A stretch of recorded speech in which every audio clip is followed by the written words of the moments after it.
What is sports? Sports exercise the body during physical activity, improving the body part that is used in sports. The definition of sports then would seem need to do, including the idea that a physical activity is occurring. Sports also involve some types of competition.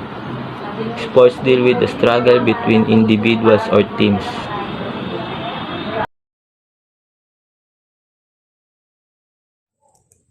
There are different types of sports. First is individual sports. Second, dual or partner sports. Third, team sport. And last is outdoor challenge and extreme sport.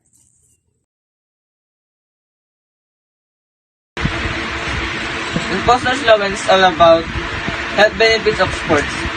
The health benefits of a sports will improve joint flexibility and range of motion, and improved flexibility reduces risk of injury.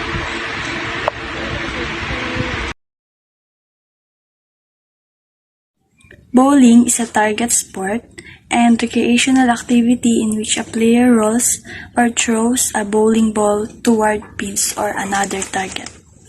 The bowling ball is large and has 3 holes, 1 for the thumb and 2 for the finger.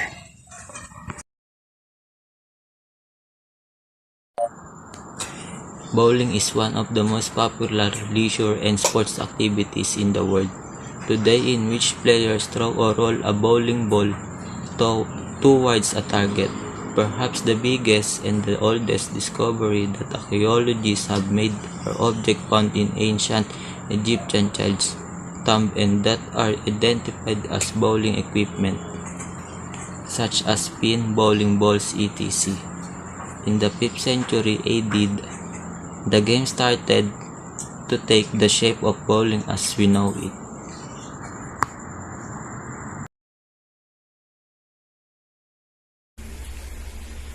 Bowling organizations. The major bowling organizations are PBA, PWBA, TNBA, and lastly, USBC. PBA, Professional Bowlers Association, was founded in 1958 when 33 members banded together to form the organization. PBA hosts tournaments for all demographics, from seniors to teens, men and women, also throughout various regions. The PBA continues to be the world's foremost organization dedicated to professional and bowling competition. PWBA, Professional Women's Bowling Association. The organization was formed 2 years after the PBA in 1960 by a group of professional women's bowlers. TNBA, the National Bowling Association, was formed in August 1939 in Detroit to encourage black bowlers to develop their bowling skill, but originally known as NNBA or National Negro Bowling Association in 1933, since it has many Hispanic, Native Americans, and Asian. The organization decided to change their name into the National Bowling Association. Lastly, USBC, United States Bowling Congress. After merging in American Bowling Congress, Women's International Bowling Congress, USA Bowling, and Young American Bowling Alliance, the USBC was formed in 2005.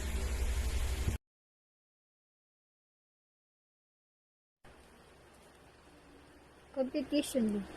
The Philippines national bowling team has bagged 2 bronze medals in the 2021 International Bowling Federation Super World Championships in Dubai, ending the country's 15-year medal drought in the international competition.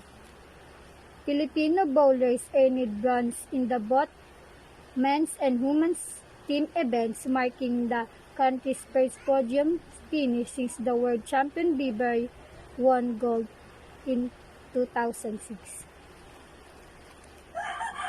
The country's recent double bronze medal hold placed 10th in the final medal ranking of the IBF Championships, which was held from November 6 to 15, 2021. Filipino bowler Merwin Tan ended the Philippines' 7-year wait for a gold medal at the 20th Asian Youth 10-pin Bowling Championships.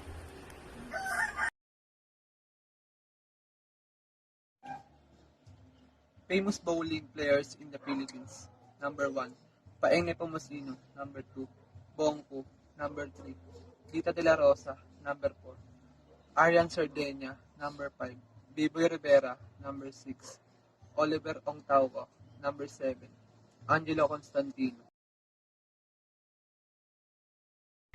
Strike.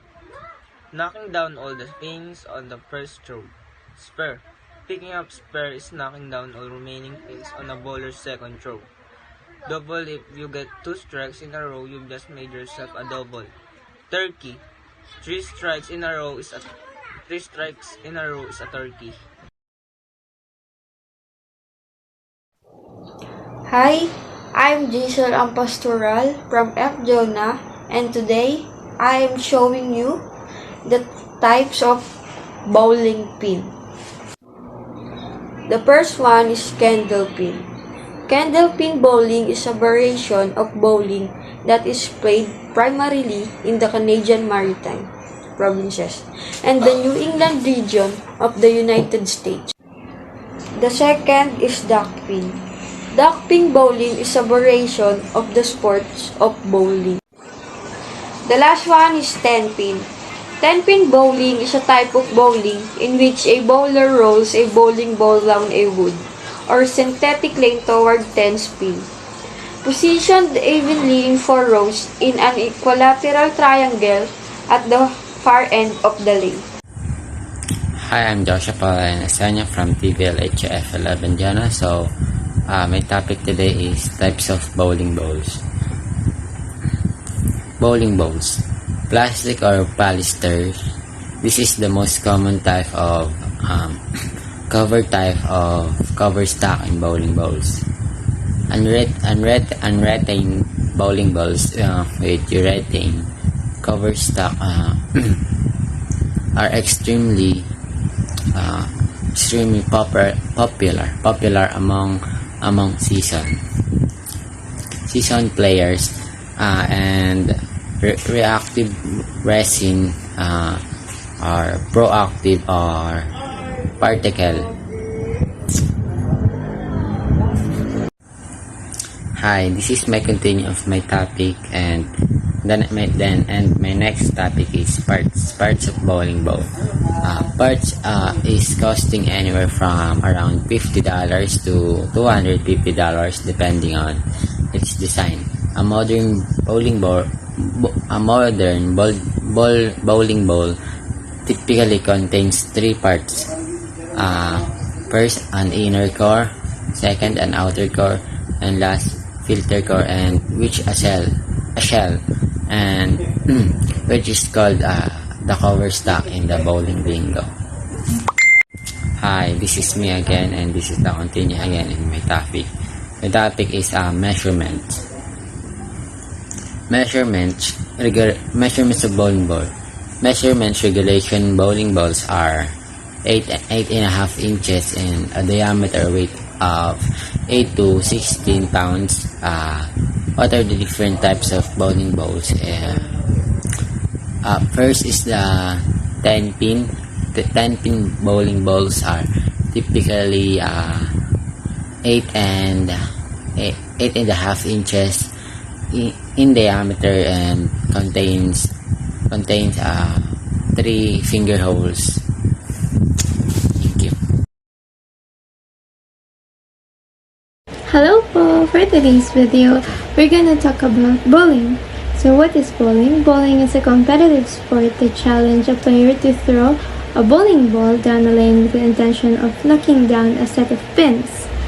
So in the next clip, I'm gonna show you how to play it. But in this, I'm gonna explain how do you play it. So first you need a bowling ball and then a set of pins. And then you need the proper shoes, because if you don't have the right shoes, you might get slipped and that would be dangerous for you. So first, you need to step forward your one foot, either left or right, wherever you prefer, and then you need to bend down a little so that the ball, you can throw it in the down pin, and yeah, that's basically it. So let's move on to the next clip. Bye!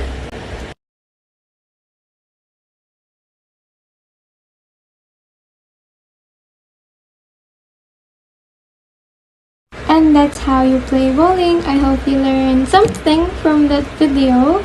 Thank you. Bye. The game. The standing area or approach. This is the area where you will select your bowling ball, line yourself up and throw. The lane. The lane is a straight narrow surface that is 60 feet long and approximately 41.5 inches wide. The pins. There are 10 pins at the end of the lane. The bowling ball. A bowling ball can be no more than 27 inches in circumference and must weigh between 10 and 16 pounds. Bowling shoes. Special shoes are required for bowling. The game. Bowling is played with 10 scoring frames. Each frame is one turn, but you two throws in each frame. Nature of the game of the sport badminton. Badminton is a racket sport played using rackets to hit a shuttlecock across a net. Although it may be played with a larger team, the most common form of the game are single, which is 1 versus 1, and double, which is 2 versus 2.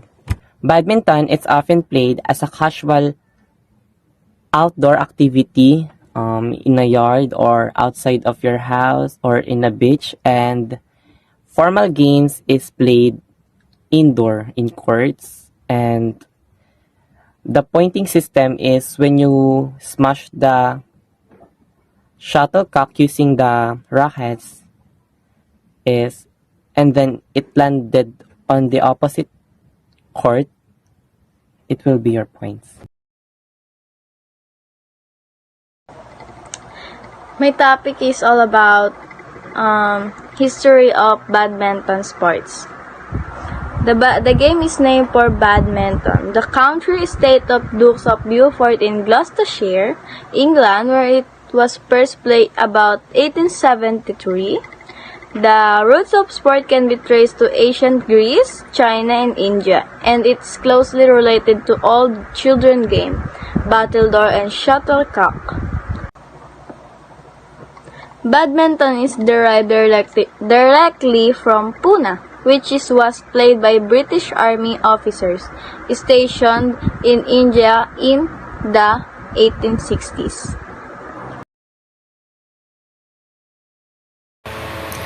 Hi, I'm Azil, and today I'm going to be talking about the organization of badminton. The Badminton World Federation is the international governing body for the sports of badminton recognized by the International Olympic Committee. It was founded in 1934 as the International Badminton Federation with 9 member nations. That's all. Bye! The Philippine Badminton Association is the country's national governing body for badminton. The country joined the International Badminton Federation in 1950. But it did not form its own association until 1952. Also in Philippines, badminton was introduced by British and American expats in 1920s. The Philippines was recognized as International Badminton Federation, IBF 21st member countries, as early as 1950. Filipinos had been competing in international badminton tournaments since then.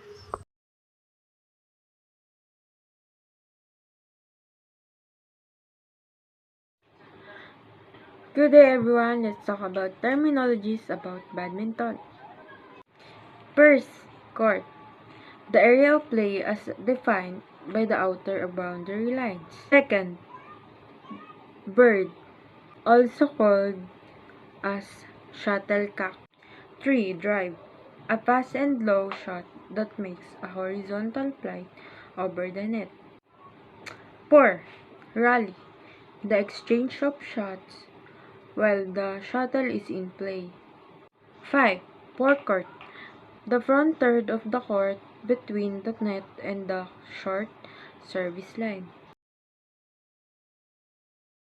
Hey everyone, for this video I will discuss parts of badminton racket. We have here a badminton racket, and this is the head and this is the butt, and this is usually called frame, the frame. For the first part of badminton racket, we have here a string area and throat, and we have a shaft, handle.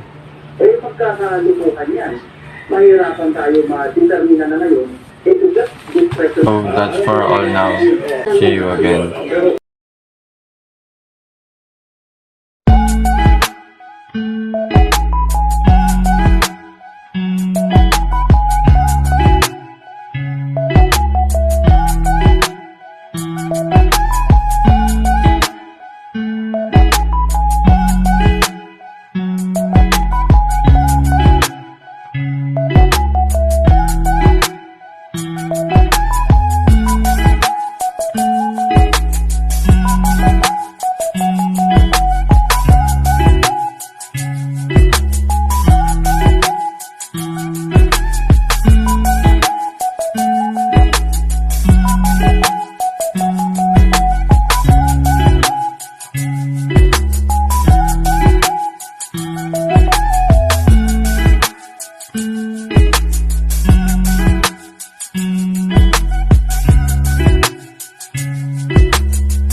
Basic rules and regulation of playing badminton.